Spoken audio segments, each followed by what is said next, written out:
Tuscan orange grapefruit. My God, America is imploding. Welcome. We're back.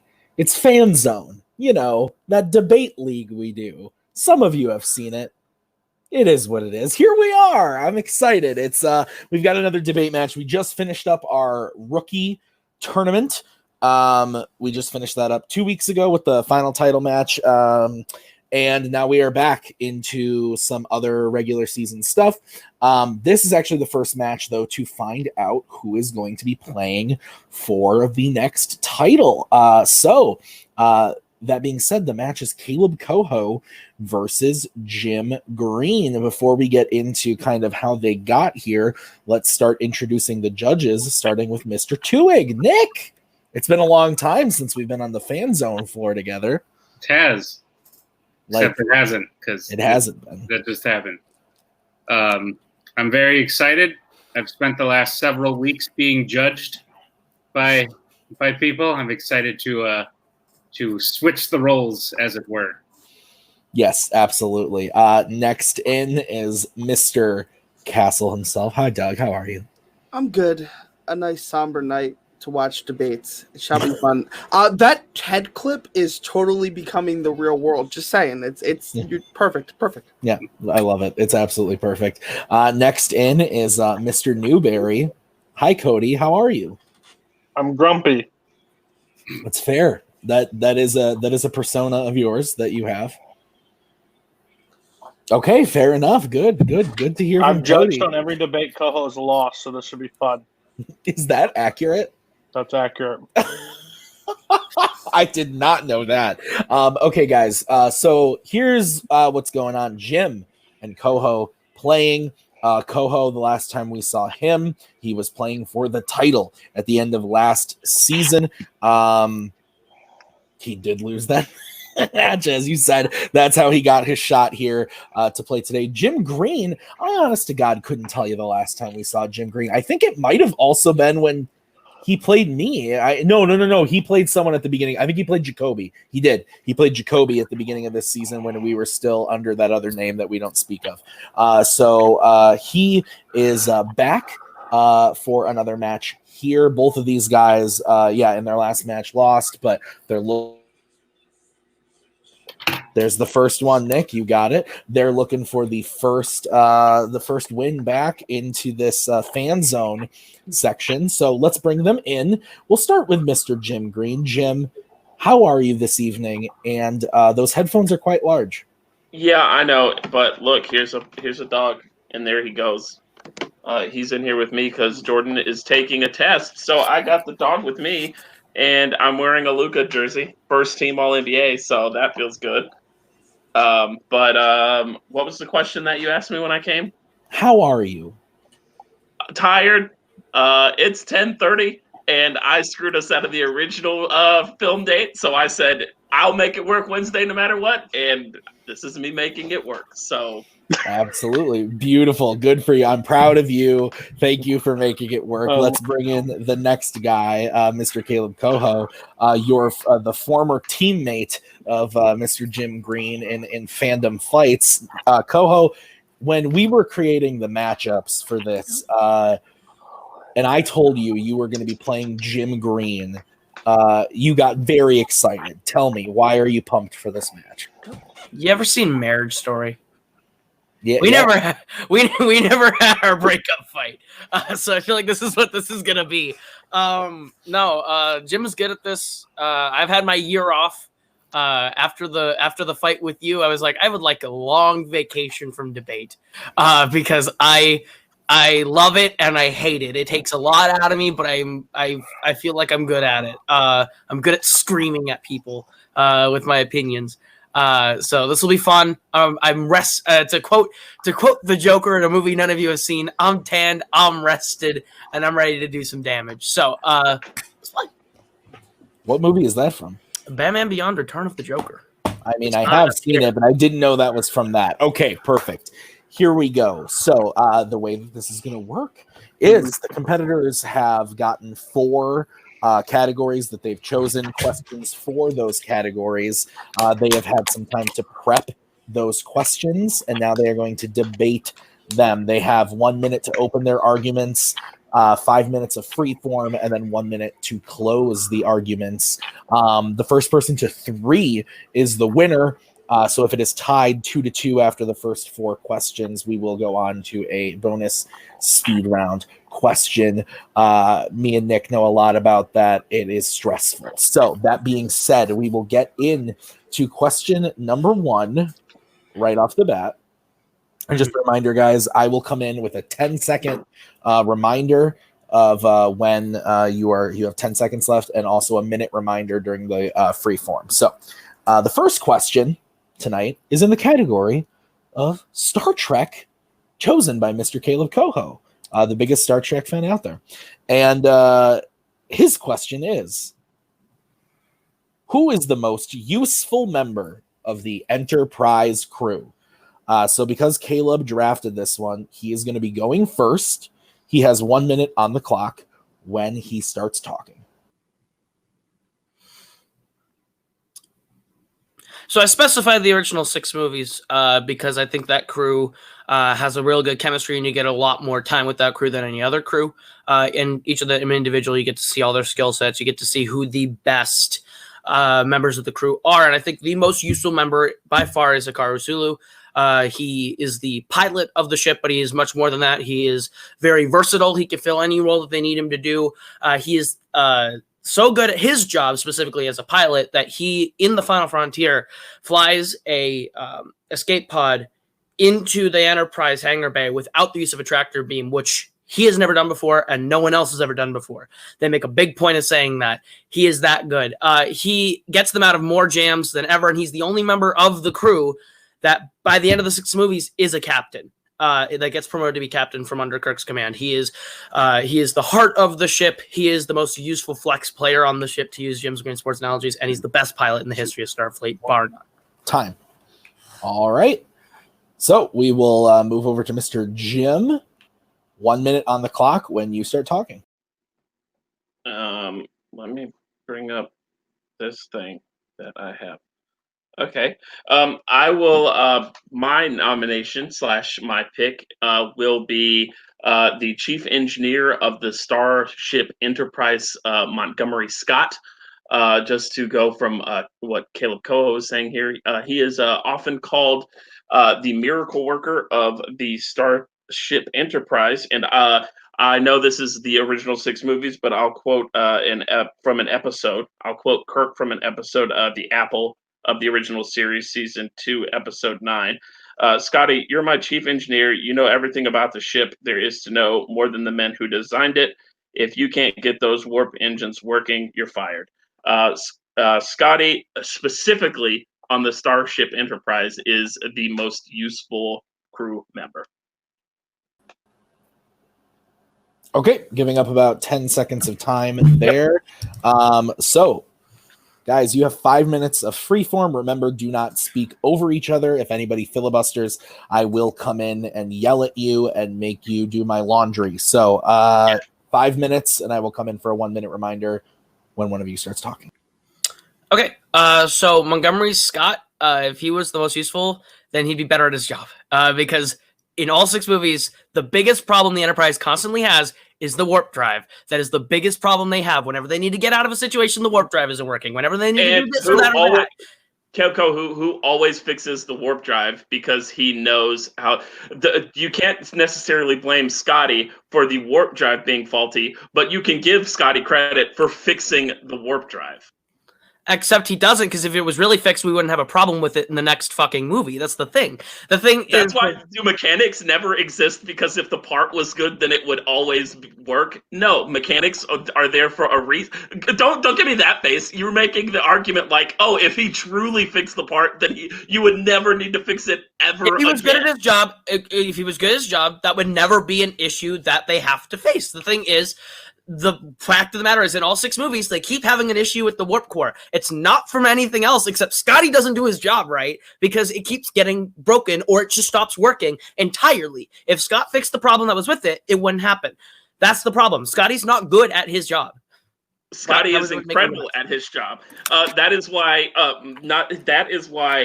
Spock said in Star Trek for the Voyage Home. Back home, we call him the Miracle Worker because it's not because he keeps breaking stuff. It's because he's the one that makes miracles happen when the ship needs fixing. I mean, if he's making the miracles happen, then why is it that they need a miracle the next movie? We're running around in this circle forever now because the point is, he's never doing his job right because he has to keep doing it.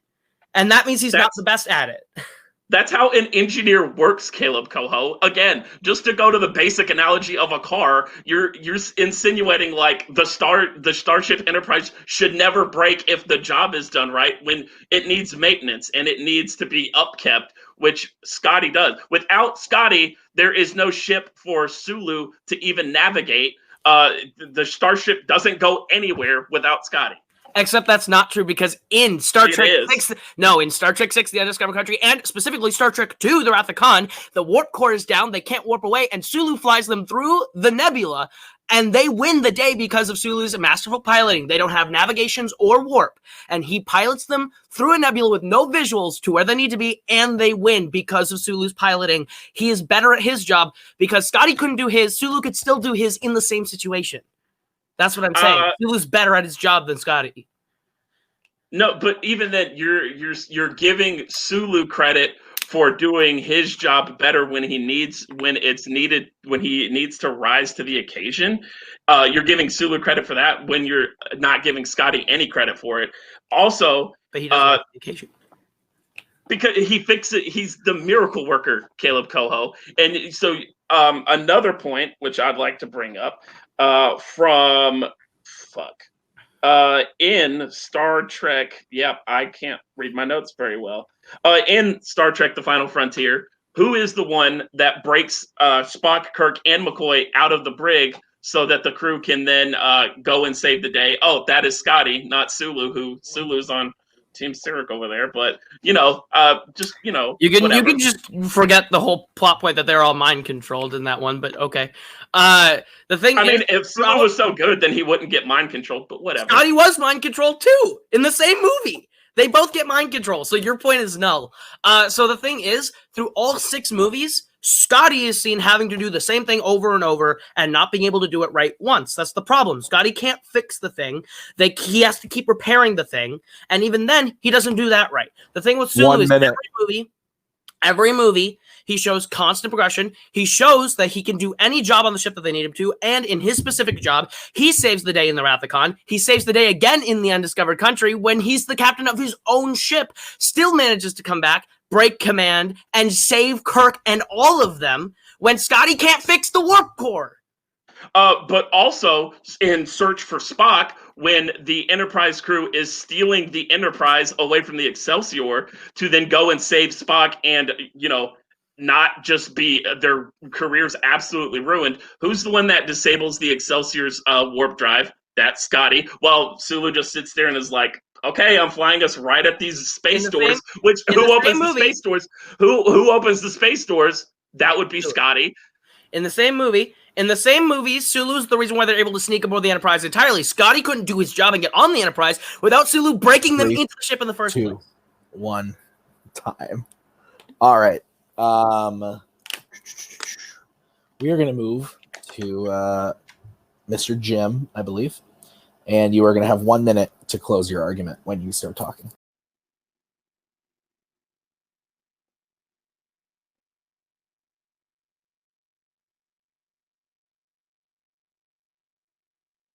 Kaleb Koho's whole argument is that because the Enterprise constantly breaks, like any other machine is going to, and that Scotty's responsibility is the upkeep of it, he then does not get credit for fixing the problems.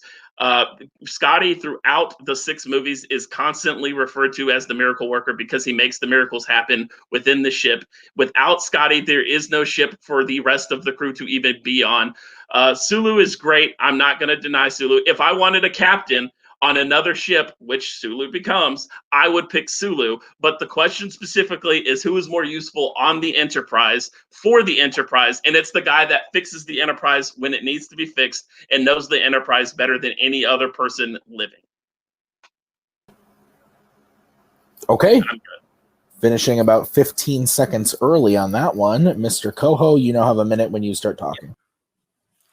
Jim keeps using the word miracle worker like the movie Cats used angelical. Like, it doesn't mean anything to his argument at this point. He doesn't know what it means. The thing is, Sulu, in his movies, keeps working as a pilot, but he's able to fill in anywhere and saves them in every single situation. He's able to fill in for Kirk when Kirk goes away and still captains the ship competently. He's the only one that is given his own command because he's the only one on the ship within the Enterprise who is able to do his job and captain everyone else and fill in wherever he's needed.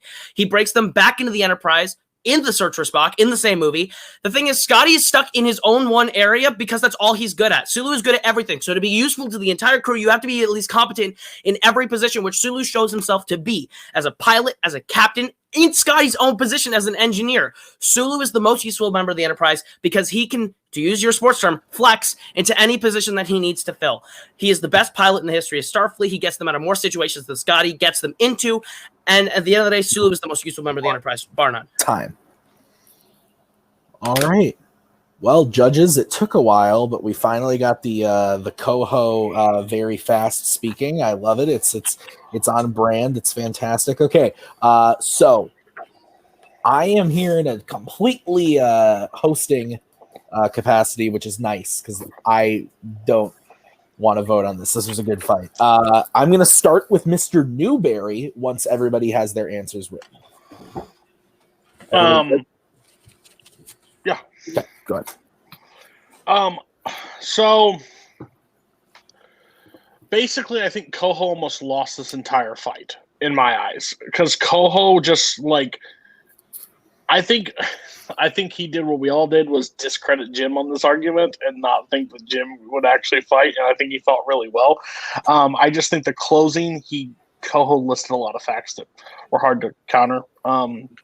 I hated that he used them all at the end because basically talked about Sulu very little during the middle and tried to sell it as whatever I don't even know if he knows who Sulu is. But Kaleb gets my first point. Okay. Nick, what about you? I disagree. Koho talked a lot about what Sulu did. I thought he mentioned what he did in the Wrath of Khan and how he got his own ship. So I thought Koho had mentioned things before that. The big knock against Scotty was the ship keeps breaking. I thought Jim countered that perfectly to the point where that argument was sort of null and void. My biggest thing was Jim's arguments for Scotty were basically everyone else thinks he's great, so he must be the greatest. I didn't get to hear a whole lot of specifics on why he's useful. Even when he tried to say he breaks him out, he doesn't get mind controlled. And Koho was like, well, he does get mind controlled in that movie too. So I just heard more specific examples from Koho, which is why my point was. Okay, so Koho gets the first point. Doug, you did not get to vote on this one. Where would you have gone and why? I would have went Koho as well. I think he hit more along the line of why Sulu was the most useful member all over. Okay. All right, sounds good. So Koho gets the first point, the first question. So we are going to move into question numero 2, which is drafted from Mr. Jimothy Green in the category of comedy.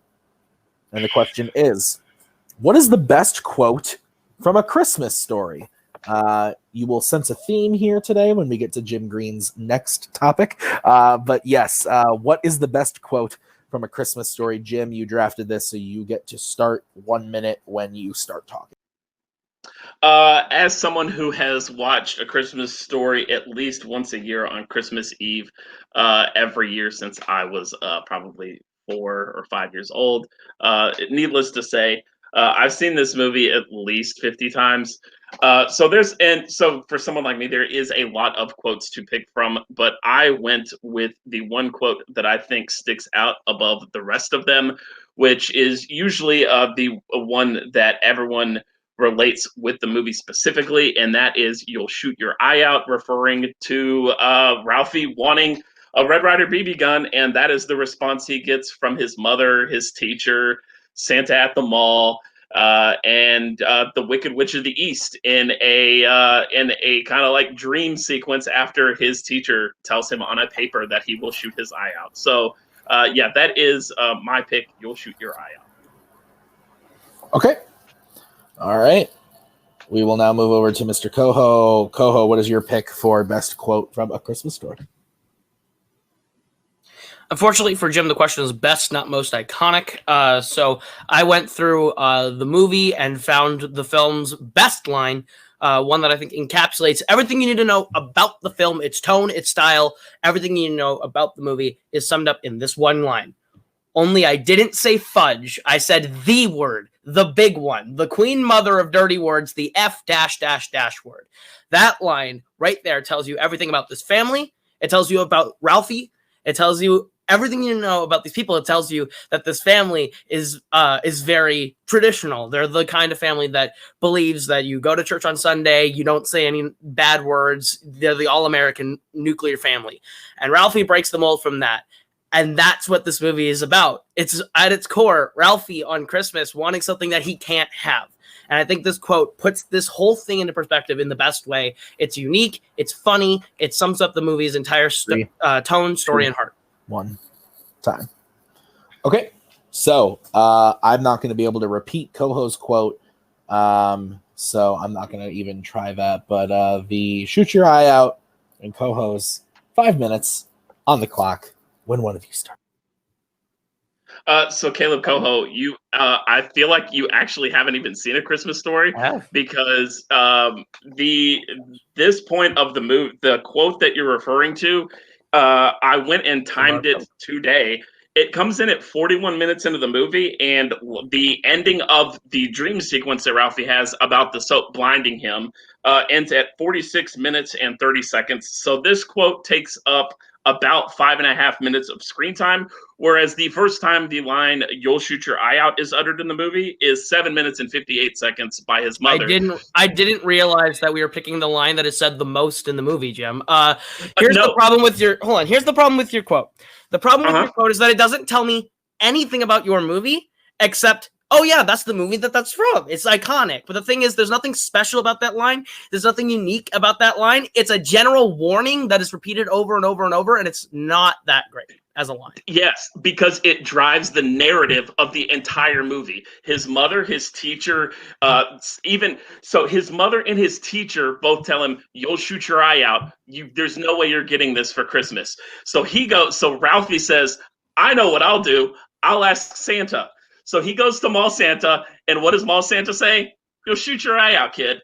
And then so you have this whole movie of everyone in this kid's life telling him, "You'll shoot your eye out. There's no way you're getting this." And then his dad is the one that's like, "Oh, I had it as a boy, so my dad gave me one, so I got it for Ralphie." Here's the problem. The problem again, though, with your line is that the line itself is not unique. The line itself does not tell me anything about your movie. You get that from watching the film, the context of the movie. The line works fine in the context of your movie, but the line itself, the best line that sums up what this movie is my F dash dash dash line. It gives you the tone, the heart, the story. It gives you everything you need to know about this movie. No, it doesn't. Absolutely, it doesn't. No, it doesn't. Because you in your opening, you said stuff about how this family is like traditional, and they wouldn't say they're not for cussing and blah blah blah blah blah. The only one that's not for cussing is the mother. The dad, if you have actually seen the movie and remember the movie, Ralphie speaks earlier in the movie about how when his father is fighting the furnace, he would his cuss words he would use like Van Gogh would use paints. So the dad, when his dad is on his own, sure. But the thing again, the dad is still part of this traditional nuclear family. This family, the dad stands by and lets Ralphie get soaped. So he obviously has no issue with this. He thinks that he's being punished correctly. So at the end of the day, your point, null and void. Makes no sense. Again, what your argument for your line is, oh, you know what it is. You heard it in the movie. You heard it everywhere else. But again, the problem is best, not most iconic. Your line's iconic. It's not even a good line. It's iconic. There's nothing special about how it's said or anything. There's plenty special about it because they change up the way it's said every single time it's said. The first time, it's an offhand comment from his mom. The second time, The second time you hear it, no, actually the second time you see it is when the teacher writes it on the paper. The third time you see it, you hear it is immediately next when the vision of his mother dressed up as like a Harley Quinn and the Wicked Witch of the East are like mocking him with it. And then you hear Santa say it in a whole other way. This line is versatile and it drives the whole narrative of the movie and the story and the plot. Yours is a fun little, oh yeah, this traditional family, and oh, don't you remember when you said fuck when your dad was around and you got in trouble for it the first time? Yours is just like, oh, it's relatable and blah blah blah. But what does it do for the movie outside of that 5 minutes? It's a fun little vignette in a movie that has a bunch of vignettes that are connected by "You'll Shoot Your Eye Out." Again, your line is not special. Again, you're not telling me anything about your line that makes it special. You're saying, oh, it's a line that's said a lot in a lot of different ways. But again, it doesn't change the meaning of what it means. The line is said over and over and over. Everyone says it. Oh, you'll shoot your eye out, kid. It's like that every time. The thing is, that line means nothing except it drives the plot. Yeah, exactly. It drives the plot. Your line actually means nothing. Special. That doesn't make it good. But your line actually means nothing because just like Ralphie's vision of when he's shooting the robbers in his original vision, like him eating breakfast, dreaming about having the gun so he could shoot robbers coming in, is the same. It has the same importance as your line. It's that little scene just drives it to, oh, here's another of the like dream vignettes Ralphie has about going blind. The F word line is more important than yours. It sets the entire theme and tone of the movie. It sets this entire movie going. No, it isn't. You'll shoot your eye out. 41 minutes into the movie. 41 minutes into the movie doesn't drive the movie. Time. Nice try to filibuster at the end, bud. I am having nightmarish flashbacks to fighting Koho. Okay, Koho, you get to close first. 1 minute when you start talking. If Jim Green didn't filibuster, you'd actually get to hear me argue my points. So the thing about F word is, again, Jim wants you to think it's a throwaway joke. It's the most memorable joke in this movie. It's the joke that puts you right back into that place. It's the most relatable line. It makes you sit there and feel like the first time you said the F word. It instantly lets you connect to this family, understand their dynamics, understand their politics, their beliefs, everything about them. It helps you fundamentally get inside what these characters do and understand who these characters are, as well as the world we're living in, the tone, the story, the style, the substance. Everything about this movie can be summed up by the F word line. That's literally everything you need. Jim's arguing the most iconic line, but the thing at the end of the day, that line is said multiple times and is almost becomes like jellicle in the movie Cats. I'll use it again because Jim likes picking repetitive things that mean nothing. At the end of the day, this line is iconic because it's said by 12 different people, but at the end of the day, the line itself is not special. It's not unique. It's just the most quoted thing in the movie because it's the most said thing in the movie. My line's the best from a conceptual level, tells you everything you know about the movie. That line is stupid. Time. All right, Mr. Jim, 1 minute to close when you start talking. So Koho keeps driving home this point that his line about F sets this tone about the movie, but it comes 41 minutes into the movie, which is about halfway. We've already established the family just by the scene because all of the leg lamp stuff comes before this. So you already know the values of this family and the mother and how this family works and their dynamic. And this scene, just immediately from this scene, it just cuts away to the boys running away from the bullies and then them giving Christmas presents to the teacher.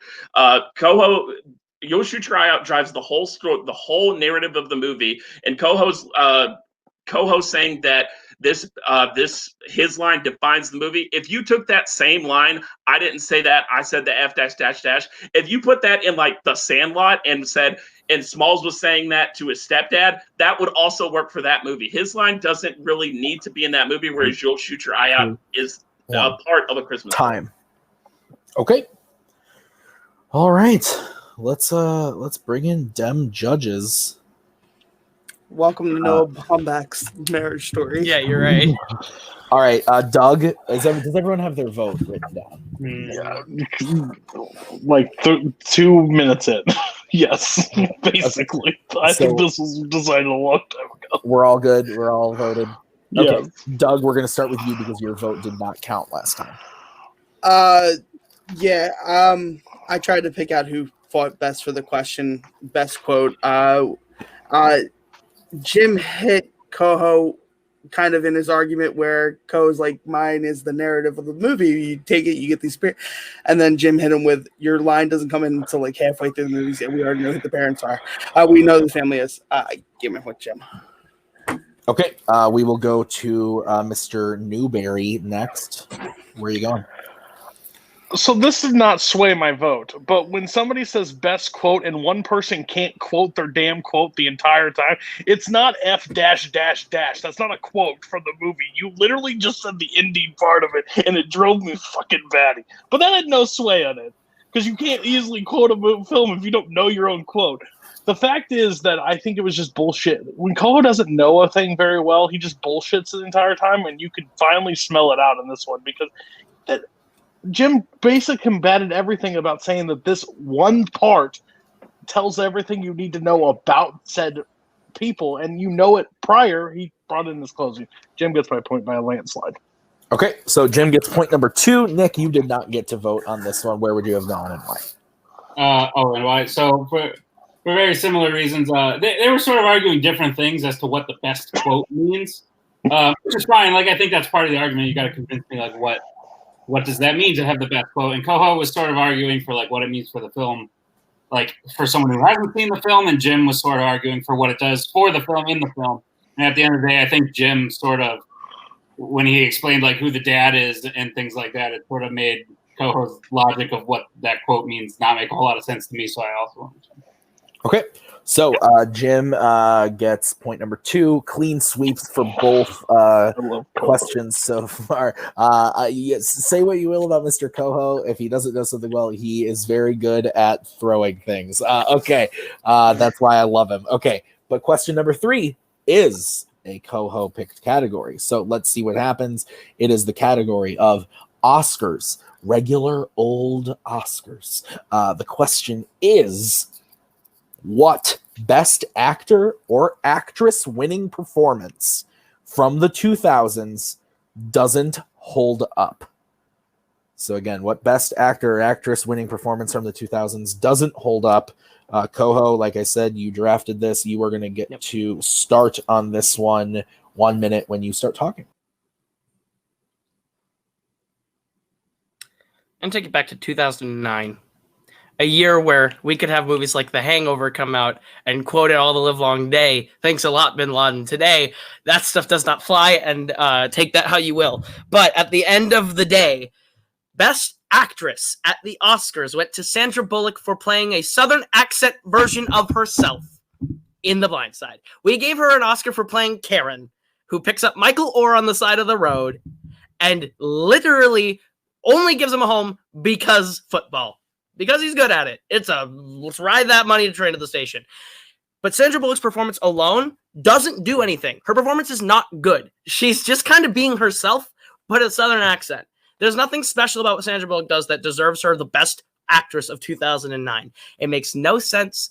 It's not a great performance. And at the end of the day, it's nothing groundbreaking. It's nothing out of her range. It's nothing that we haven't seen her done before. At the end of the day, Sandra Bullock is just being Sandra Bullock with a Southern accent. She didn't deserve an Oscar for that. Not in a year that includes so many great performances.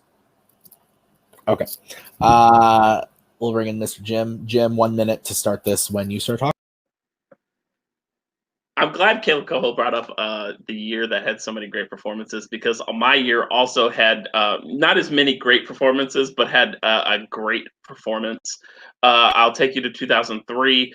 A movie based on a Disney ride has come out, and Johnny Depp, who is not that great, has given a amazing performance as a guy that's just in that ride as Captain Jack Sparrow. Oh, and he does not win the award. It goes to Sean Penn for screaming really loud and asking if it's his daughter in there, and then crying a bunch about his daughter that was in there.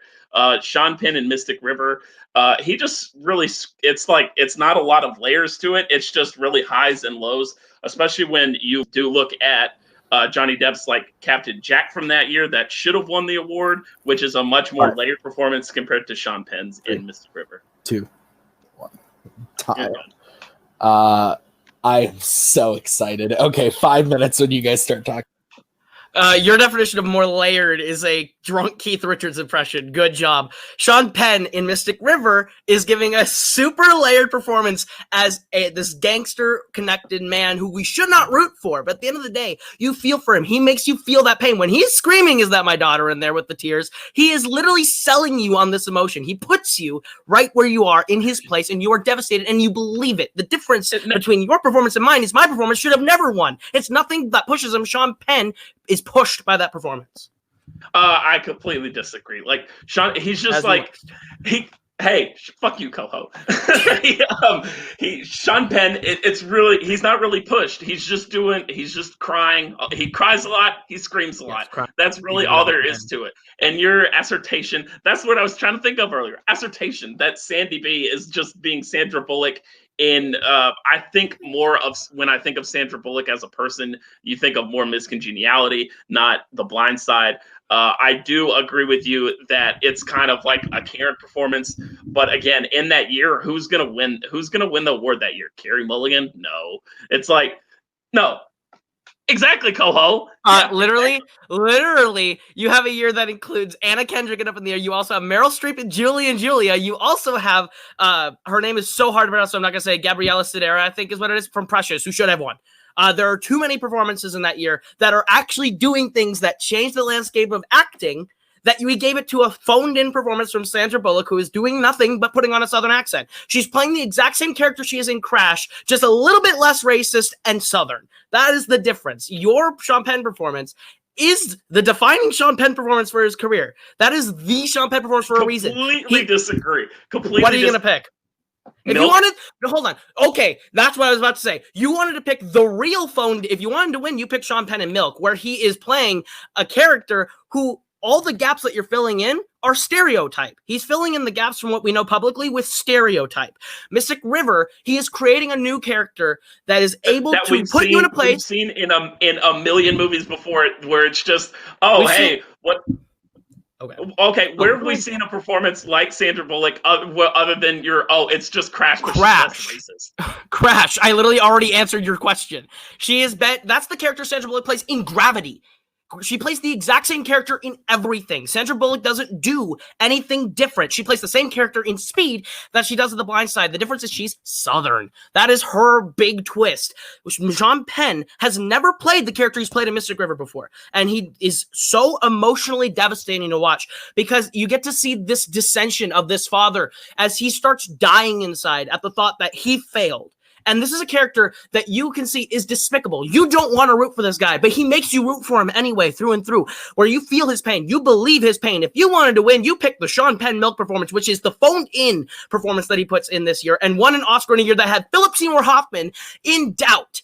You picked the wrong Sean Penn performance from this decade. I picked the best performance that is the worst to win Best Actress. Sean Penn going to different levels, as you say. It's just the same thing of Mickey Rourke in The Wrestler, to where we just saw like Sean Penn, which gone for a long time, had a lot of personal issues, and then came back with a role. And then the only difference is everyone woke up and was like, okay, Mickey Rourke, whatever. But Sean Penn should not have won over Johnny Depp. Johnny Depp is the one that had the actual great performance that year. And that was the one that deserved. And then you saying, I'm sorry, Meryl Streep and Julia. It's like, where she plays two people. Yes. It's like, okay, Meryl Streep is just like, it's a Meryl Streep nomination. Look, whatever. Jim, the only real argument you have is the Precious. The point of this fight is that you are trying to argue that Sean Penn's performance should not have won an Oscar. That performance is an Oscar-worthy performance. You can say Johnny Depp should have won, but again, at the end of the day, you put Sean Penn in any year, he probably still wins because he is giving one of the best performances of the decade. He's putting you into the place of this character where you feel his pain. That's a great performance. He is pushing himself from somewhere he's never been. I could have never told you the guy from Fast Times at Ridgemont High could have played this part. Spicoli could have never done this. And then he does. That's the problem. Sean Penn is giving the best performance of his career, a career-defining performance. Sandra Bullock is phoning it in with a Southern accent and doing what she does in everything, and we went, Sandra Bullock doesn't have an Oscar. Give it to Miss Congeniality again. I mean, when you pick Fast Times at Ridgemount High, I mean, I can go, oh, the chick from Demolition Man could never play Leanne Tui and win an Oscar. Except she does the same performance. All right. Fuck you. Strike that from the record. I'm sorry. I stood up to get a drink and I got disoriented. Okay. Jim, you are going to be going first with your closing. 1 minute when you start talking.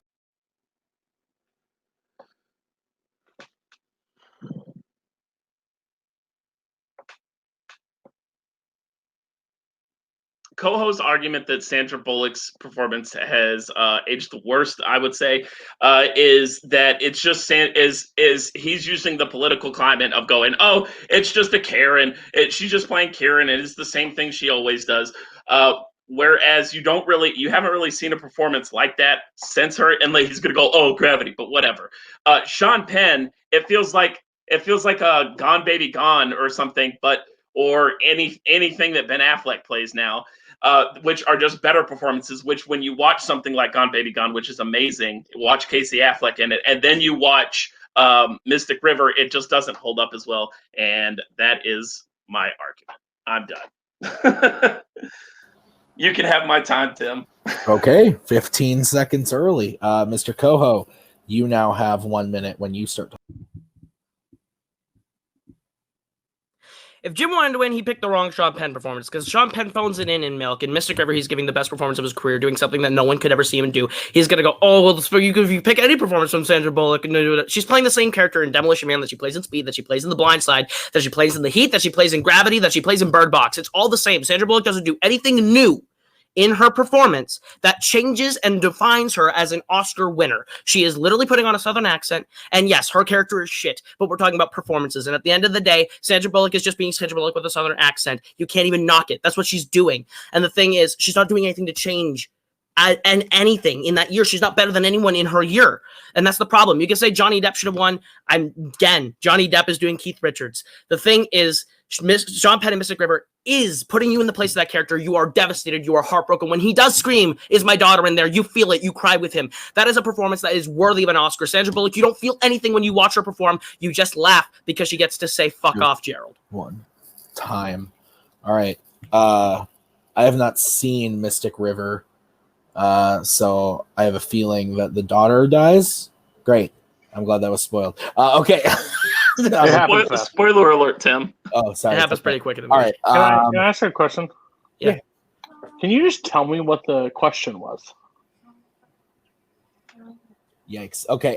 We're gonna start with Nick because Nick, can you tell me what the question was? He's actually asking what the phrase of the question. You are asking me the exact. Let me pull that up. The question is exactly, as I scroll through this chat again. The question is exactly which Oscar winning which best actress which best actor or actress winning performance from the 2000s doesn't hold up. Thank you. Okay. No. We are going to start with Nick. Have we all voted? Yeah. We are going to start with Nicholas. His vote did not count last time. Nicholas, where are you leaning? I think Cody and I are on the same wavelength because I'm very confused. Not a single word was uttered about why these performances don't hold up until the closings. The whole fight was this performance is good. It was bad at the time. Other performances should have won. None of that told me why the performance didn't hold up. So literally what I'm basing it on is the fact that Jim conceded that, when he said he'll say Gravity, but whatever, that wasn't a good comeback as to why Gravity wasn't going to, or wasn't a valid point. And Koho told me why Sean Penn's performance is still the best in his career, and how Sandra Bullock's done a lot of similar things since then, which is why I'm going with Koho. But yeah, most of that fight I was very confused. Okay, we are going to go to Doug next. Douglas, where are you leaning on? Yeah, I don't think the question was argued well, but I mean, same as Nick, kind of. I gave my point to Koho because that was the only one that kind of mentioned anything about the question a little bit. Okay, So the point goes to Koho. I did not hear, or I'm sorry, Cody, you did not get to voice your opinion. Where are you leaning and why? Jim did a perfect strategy. Fight my fight and make you pissed off and fight. It's completely wrong argument. It's Jim Green by a mile. Koho never argued any of the facts. Never any of the facts. I said she was He racist. literally. This is not your time. Excuse you. My turn to talk. You sit there, shut your mouth, because I heard you fight the wrong fight for 7 minutes. He brought up Pirates of the Caribbean, and he literally just went one-track mind and never fought anything. Jim was brilliant at it. He didn't have to, basically. He brought up points, and Koho just kept arguing the points that wasn't the question. But it didn't matter. So Yeah. All right. So in the end, Koho does get the point. So we are moving on to question number 4, which is the one that I alluded to earlier. Jim Green loves Christmas. What could be the theme of this one? Loves Oh Christmas. boy. The question is in the category of Disney. And Jim Green's question is, other than Tim Allen, who gives the best performance in the Santa Claus trilogy? So, Jim Green, you drafted this. You're going first. 1 minute when you start talking. So for this one, like A Christmas Story, haven't seen it quite as long because, they came out a little bit later. But I do watch these movies every year, except for the third one that we don't talk about, which we'll talk about coming up. But I picked Plastic Tim Allen. I'm kidding. I went with Elizabeth Mitchell from the Santa Claus 2 and 3. Elizabeth Mitchell is she is given most of the heavy lifting acting wise. In the second one, she's not in the third as much because her just being sad is kind of like just the plot point of the third movie. But the middle one is about Santa needing a wife, and she gives a very great performance of going from the kind of like bitchy high school principal that nobody likes, and then you kind of see what makes her, and then you see that kind of transformation of, oh, she'd actually be the perfect wife for Tim Allen's Scott Calvin. Time. Okay. We are going to move over to Mr. Koho, who has 1 minute when he starts talking.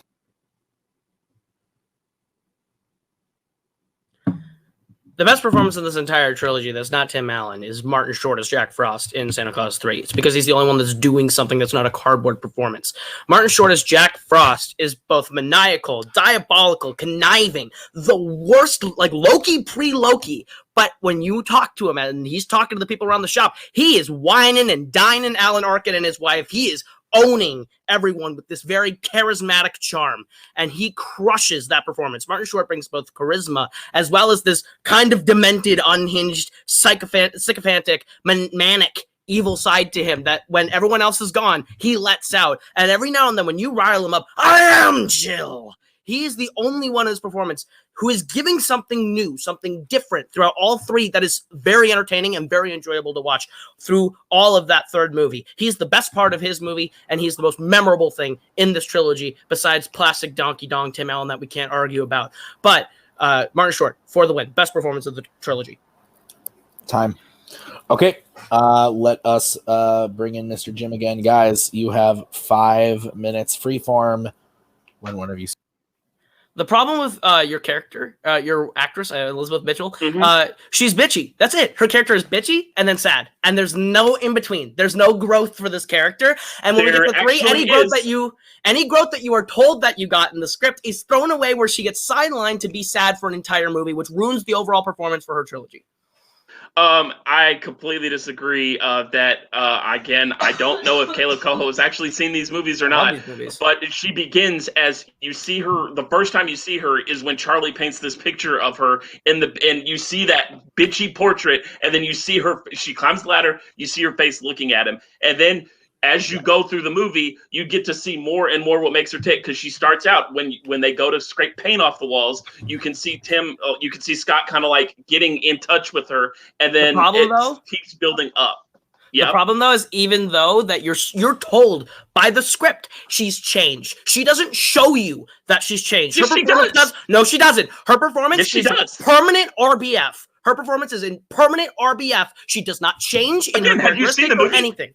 Santa Have Claus you 2 is seen the my movie? favorite fucking Christmas movie. Sit down. The Have problem you with this seen the movie? trilogy, She is not the resting problem bitch with face this all the trilogy, time. Starting from when he starts to court her, and then you get the story about Baby Doll and why she doesn't believe in Santa, which brings back from the first movie of why Neil and Laura don't believe in Santa. It's because she had the one Christmas present that she didn't get when that she was heartbroken, and she's showing that emotion of not getting that Christmas present. if we are just arguing like- the just best like they script, do. if we are arguing the best script of the three, you win with Santa Claus 2. But the problem is the performance isn't doing anything. She is an actress Yes, it who's not is. doing. No, she's not. The problem with this actress is she's not doing anything with her performance to tell you what you're saying. You're getting this through the plot telling you. People have to tell you she's changed. She does not show you she's changed in her performance. Speaking of the plot telling you that it's evil, you have you wanted to say, oh, Martin Short's not a cardboard performance. He's just like doing a phone. He's like doing a phoned in SNL character that's like that performance in that whole movie. I would rather like watch an SNL manic sketch. performance than a cardboard RBF character that doesn't do anything, Jim. Here's the thing with Jack Frost.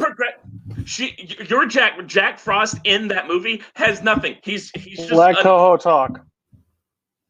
Jack Frost in his movie is the most dynamic performance of those characters. Your character, your performance doesn't do anything in Santa Claus 2. That's the problem. The problem is you are told through the script and the plot that she's changed, but she keeps showing you the same RBF emotion and everything. This actress doesn't know what she's supposed to convey. She tells you what's written on the page, but she doesn't show it. That's the problem. Jack Frost shows you in every scene how maniacal, how crazy this fucker is, where, oh, let's get him to do the snow globe. And he like convinces and coerces Tim Allen to come into the snow globe room. And he's like, what if? And he's like this super snaky performance where he's like, well, what if you did this? And then he gets him to do it. That's the thing. His performance is believable.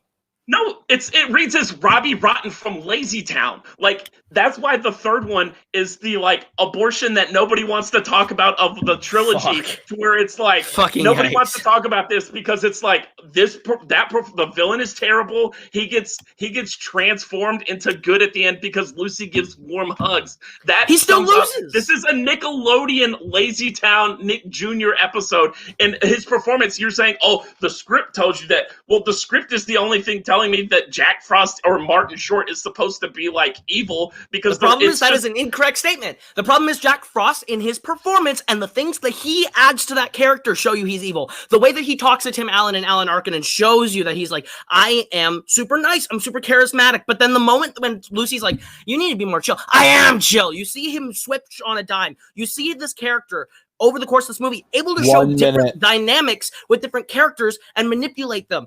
Elizabeth Mitchell is the same performance through both movies. You're saying it. You said Elizabeth Mitchell is just sad in the third one. Now you're saying it's the same movie, so you're going back on your own argument. But you're saying that Elizabeth Mitchell's just resting bitch face the whole thing. Martin Short's doing the same thing. Here I am, comically nice around the elves, and then I'm going to do this evil thing. I'm going to do this comically evil thing. You compared them to Tom Hiddleston's Loki. It's not even close. I mean, they both are kind of blue and kind of frost giant-y for the movies. So okay. The problem is, at least my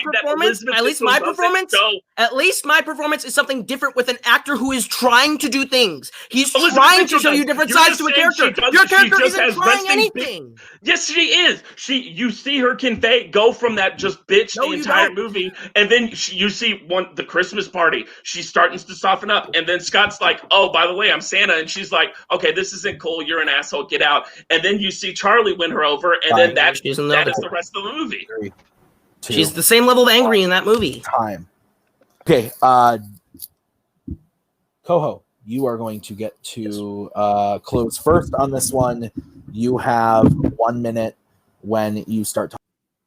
Every example Jim keeps giving you about Elizabeth Mitchell is something that is told to you by other characters throughout the script. She says, oh, that's not cool. She doesn't say, that's not cool. She does, that's not cool. Every single scene, every single performance in this second movie is all resting bitch face. It's all angry. It doesn't change. She is supposed to be happy, and she still comes off resting bitch face. And in the third one, she's resting bitch face, but depresso and pregnant. The problem is Martin Short is doing something different. He's showing you different layers of conniving, evil, cynical, happy, laughter. He's able to wine and dine the good guys while also manipulating them into doing what he wants. And the people who see his true evil side aren't believed because he's all charismatic. That is a character with multiple dimensions. He's a character that wants to be Santa and shows that he has the skills to be Santa, but not the heart. And he puts that in every essence of this performance with every person he talks to when he fucks over the elves, but is able to wine and dine the humans that he's supposed to be treating. He's perfect in his performance, whereas Elizabeth Mitchell is doing the resting bitch face thing for both movies. She's not a character, she's a caricature. Time.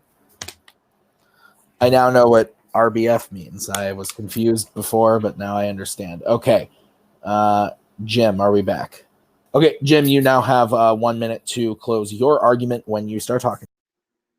Koho keeps trying to drive home the fact, and he's trying really hard, and it's not really succeeding, that Elizabeth Mitchell doesn't ever show any emotion, but Martin Short is giving this like nuanced, amazing performance when Elizabeth Mitchell is at least going from that resting bitch face to that little bit of care in the middle where at the Christmas party in the middle of the movie to back to like, Scott, this isn't cool. You need to like leave. And then once she sees the magic of the globe, which is the driving thing throughout the movie, and then the third, the globes, she like becomes this happier character again.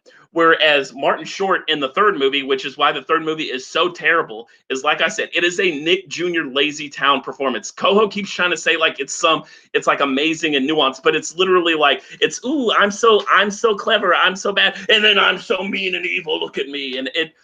At no point is it any kind of nuance. It's just Nickelodeon, Nick Jr. bad guy level bad. There's nothing about it. It's one lane. Time.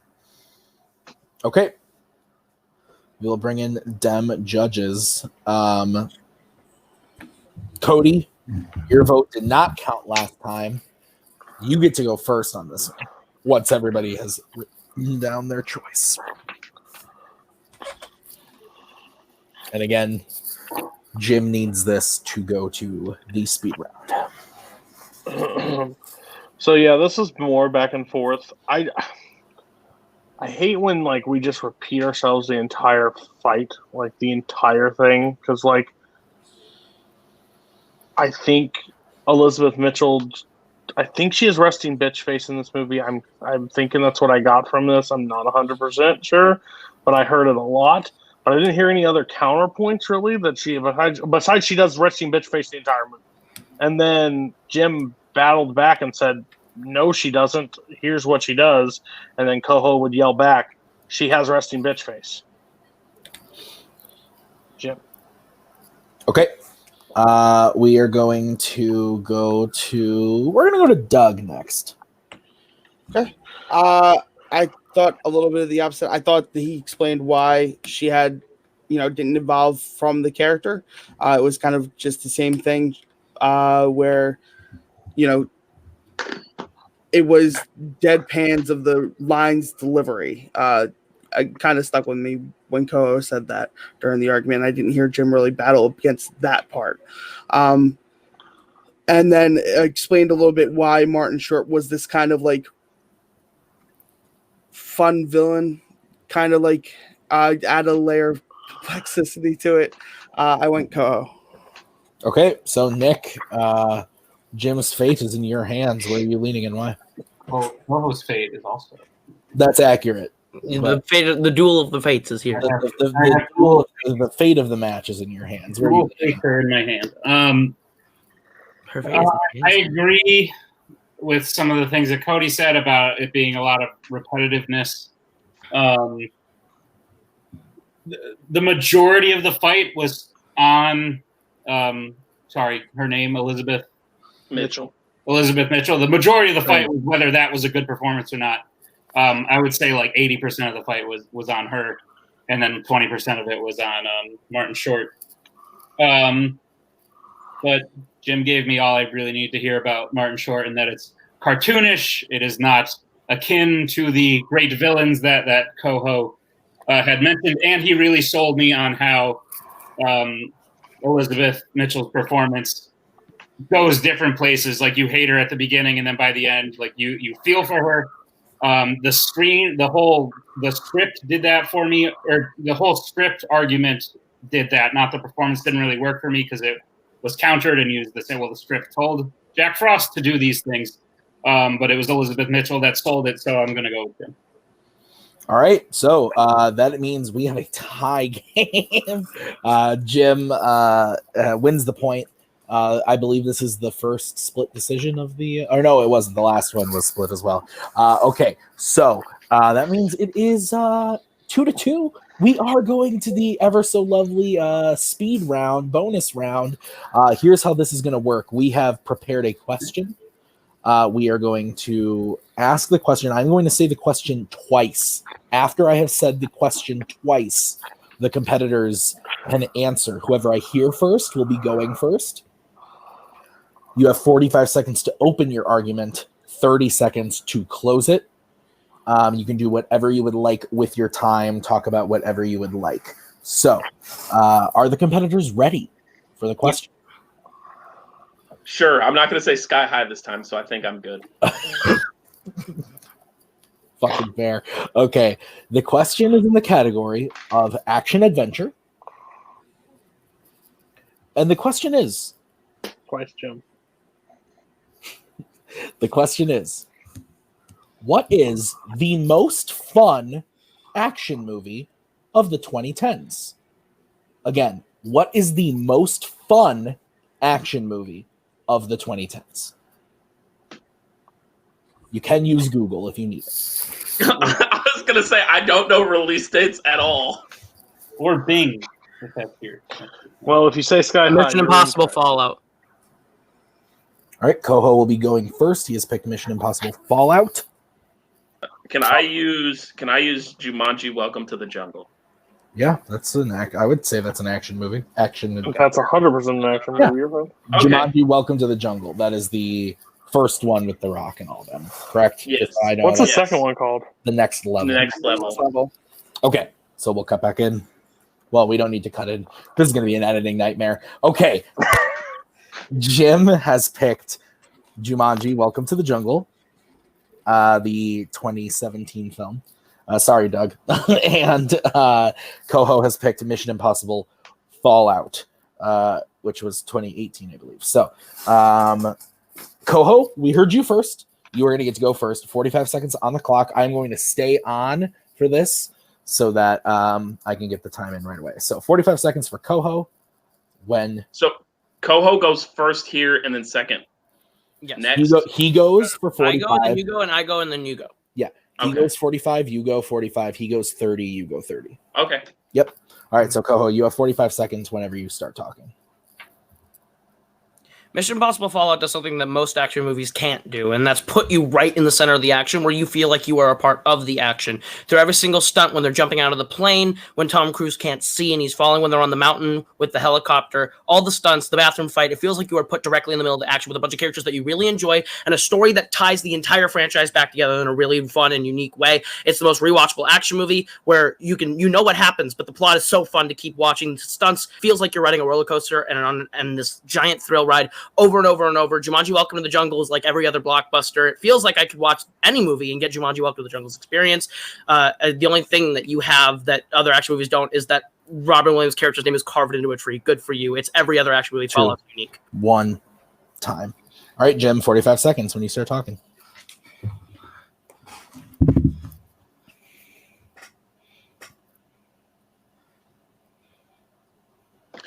I think with Jumanji Welcome to the Jungle, this was a movie that from the start everyone thought was going to be a load of horseshit.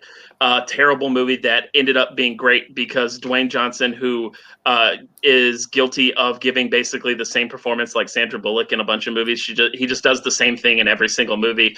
But this movie, it actually works of him discovering his muscles because especially, and so Kevin Hart, he does the same thing in every movie. Jack Black does give a good performance here.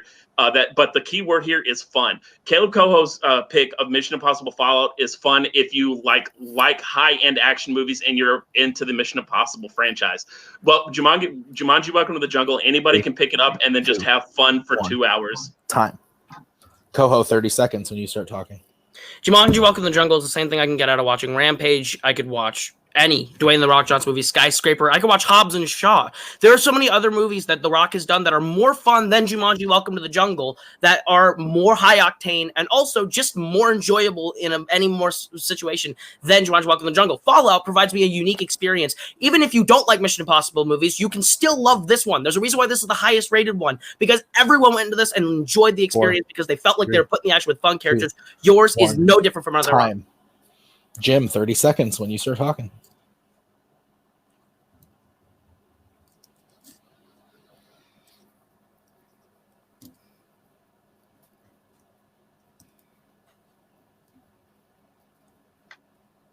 I think Kaleb Koho's main point is that Mission Impossible Fallout is a fun action, specifically like if you like action movies.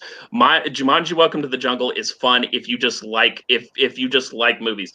Dwayne Johnson does give the same kind of performance in Rampage and Skyscraper, except this time it actually works and is fun. Those two movies aren't as good, and this one has the benefit of also having Kevin Hart give a good performance and Jack Black give a good performance, with those two are comedic actors, and then you also get Karen Gillan. This is fun for anybody, whereas Mission Impossible is good for if you like high-end action.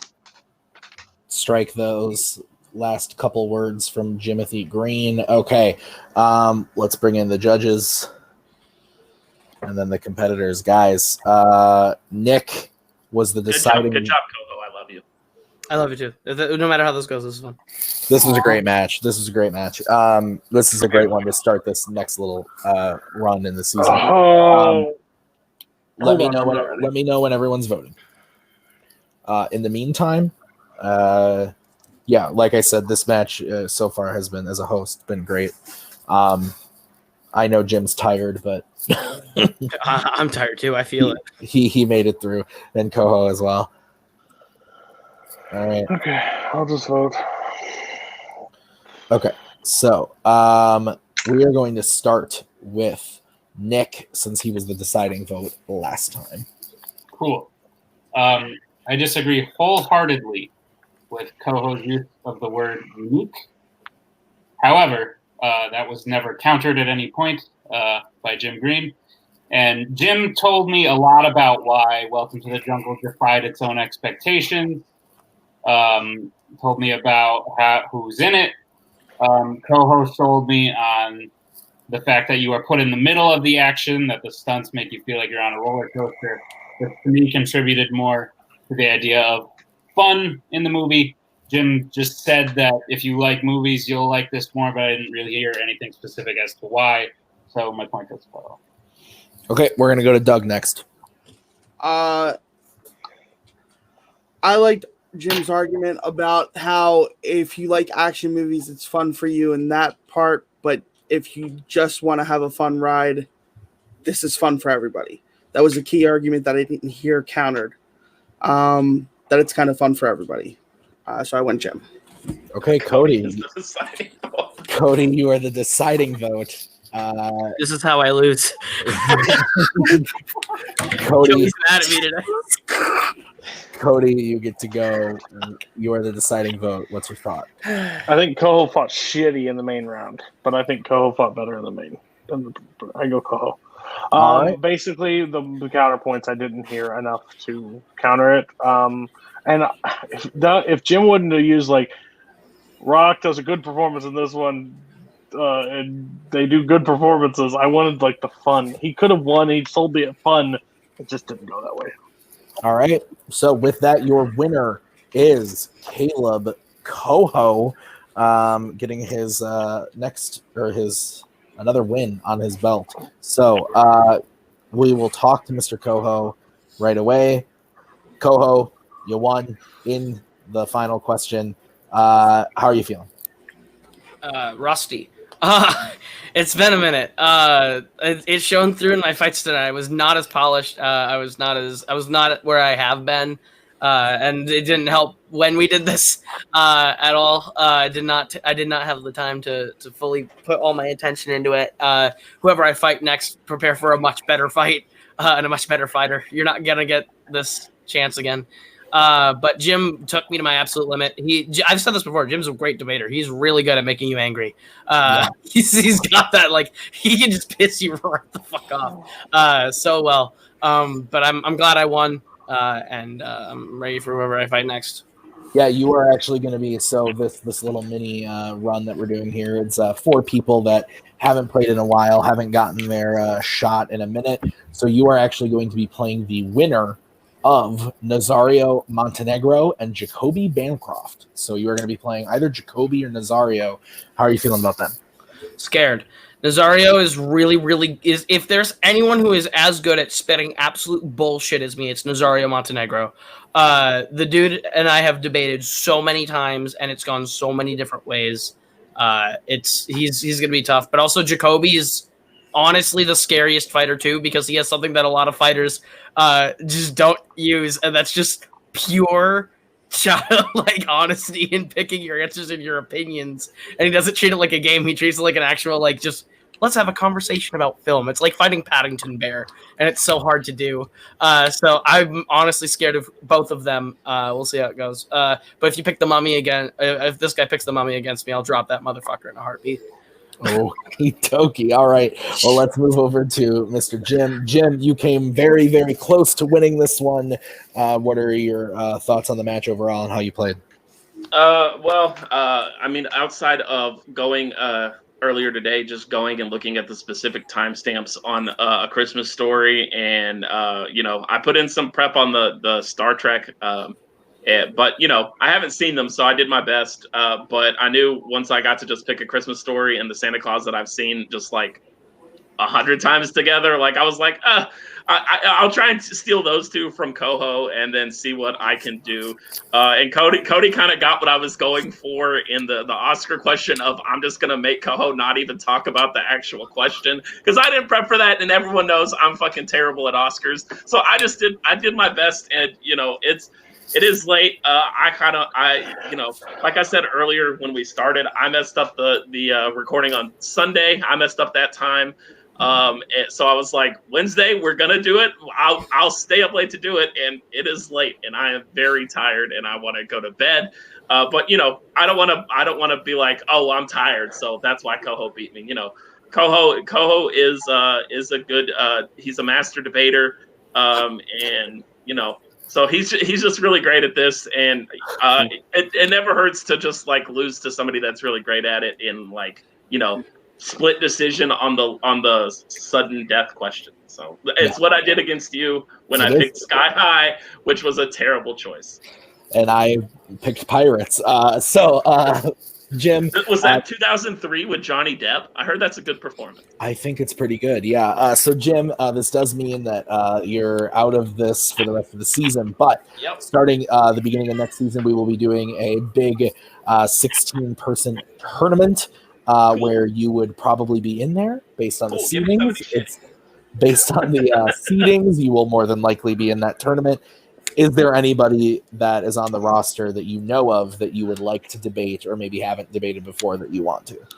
I'm not sure because, Kaleb Koho would have been up there. I would like to debate Koho because it's Koho. I don't want to debate Cody. Fuck that. But outside of that, I'll just, you just ring that debate bell. And I'll come eat that debate supper. So, okay, sounds good. Thanks. Southernisms. Cody, thoughts on the match? This is why I can't believe it's so long ago that we used to do this with one judge. In my eyes, Jim won. Jim won before we even went. I thought he won 3 questions. I thought, but that's the whole thing. You get different judges that vote on different things, and that's what. I just didn't expect the performance from Jim, and pretty much I'm judged that I make the people pay for the sins when they're supposed to be good, and they have time to prep, and then they shit the bed. You're not going to win the point if you don't argue the question. So, but I think Koho's a really good player if he gets out of his own head and doesn't just spew bullshit for 7 minutes each round. I think he's got a really good talent. But him versus Nazario or Jacoby is going to be. I'm sick. Actually, I have plans out of town. I have something going on that day, so. Gotcha. Fair enough. Doug, your final thoughts. We just watched Marriage Story, guys. It's okay. We'll emotionally deal with it in our own ways. No, this is a great match. No, it's pretty late here. I'm tired. Yeah, let's wrap this up. Nick, any thoughts from you? Jim likes Christmas. I appreciate that. We're getting close to the season. And yes, Koho, I agree with his own head thing. If he can get out of it, he will be very dangerous. And Cody and I are actually hanging out when he was talking about those plans, so I will also not do it. We're sick. Fair enough. Okay, guys. Well, I can't judge it, so someone's got to be there. Okay, guys. Thank you for being here for another episode of Fanzone. We will be back in 2 weeks' time with another match. We will be seeing Doug Cassel is actually stepping into the ring again, taking on Kaleb Lil Boat Boatman. So we will see that in 2 weeks' time. That is for seeding for the tournament next season. So we will see that very soon. Guys, thank you so much for being here. For Jim and Kaleb and the judges, Doug, Cody, and Nick, myself, thank you so much. Peace out. Get a Michelob Ultra. Michelob Ultra Tuscan Orange Grapefruit. My God, America is imploding.